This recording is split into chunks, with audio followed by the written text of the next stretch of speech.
Alright, so now we're going to be entering in a formula, and I'm going to skip the other formulas we did in class and go directly to the fully cell-referenced formula.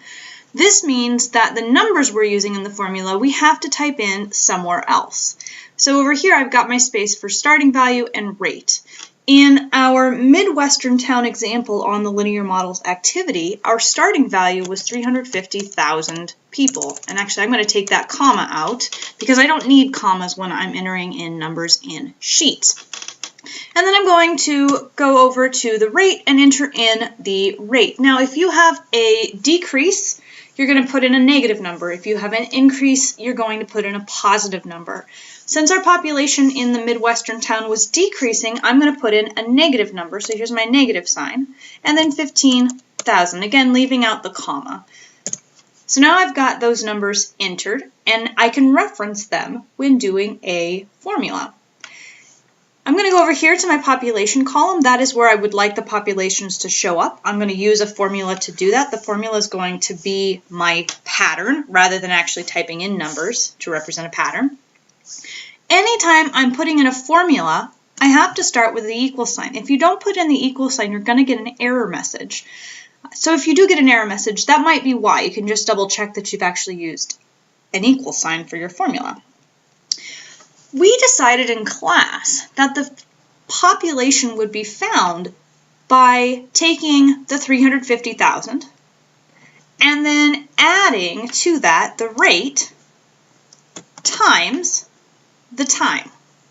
Okay, so here I've got my 350,000, that's D2, there's the orange right there. So I took 350,000, I added on to that my rate, my negative 15,000 people, and multiplied that by the number of years that have passed, which is 0 in this case. So I should, when I've clicked this, get 350,000.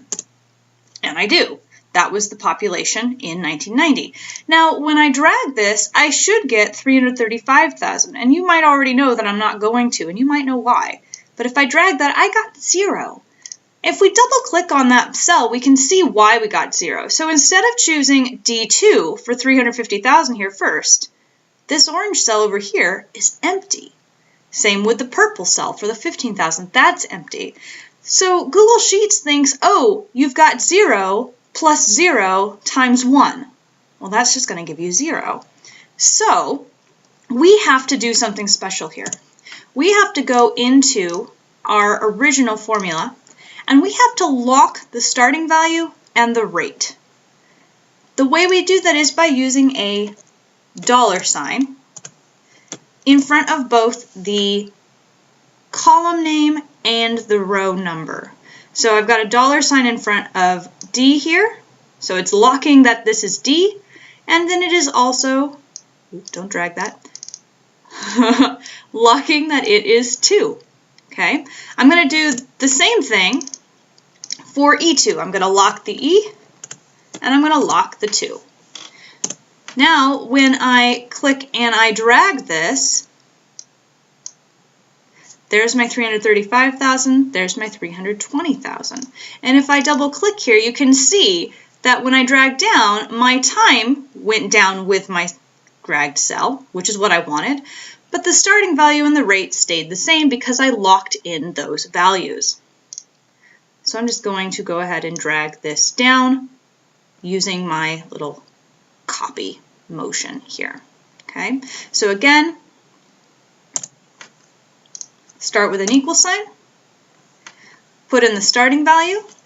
You can, at this point, enter in your $signs.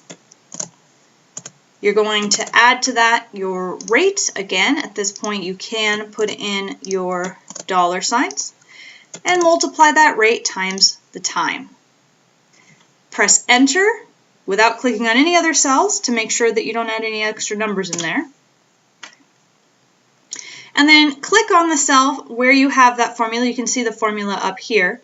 And when you click on that, you're going to click on the corner because you're going to copy this pattern now. The pattern is in the form of a formula. So you're going to click on the corner to copy and drag, and you see that dashed line that it's going to copy, and then release that, and you've got all of your values. In the next video, we're going to make a graph of all of this lovely information, so go ahead and go to the next one when you're ready.